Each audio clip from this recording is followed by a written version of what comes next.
Kung titinan natin, di ba, yung si Congressman Terry Redon, dinadawit, hindi naman siya congressman. Si Congressman Laila de Lima, kalalabas lang sa kulungan, no? Tapos hindi pa nga congressman, dinawit na raw. So paano siya na-involve sa flood control? E nakakulong ng 7 taon. Paano nangyari yon? Tapos pagkalabas, kasama na raw siya bigla. Di ba? It's a clear case of discrediting credible people kasi nangunguna sila sa kritisismo dito sa mga Duterte. Si Father Flavi, merong vow of poverty na pare na tumutulong. Talaga? Tumanggap ng pera? ICC, binawit. Talaga yung mga ICC, yung pinakamatitigas natin na criminal investigators in the world. Ha? Na grabe po ang pagsasala ng credibility dyan, ng track record. Hindi ka basta-basta. Tapos tatanggap ng ganyang mga pera all of a sudden, no? And then, kung titingnan mo, si Manny Villar, si Loren Legarda, kasama daw doon sa listahan, bakit hindi na dinidiscuss?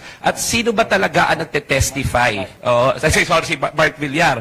At sino ba talaga nagte-testify? Parang nagte-testify, mas kabisado pa ni Rodante Marcoleta, yung testimonya nung mga ex-Marines, no, o ex-bodyguards or whatever you want to call them.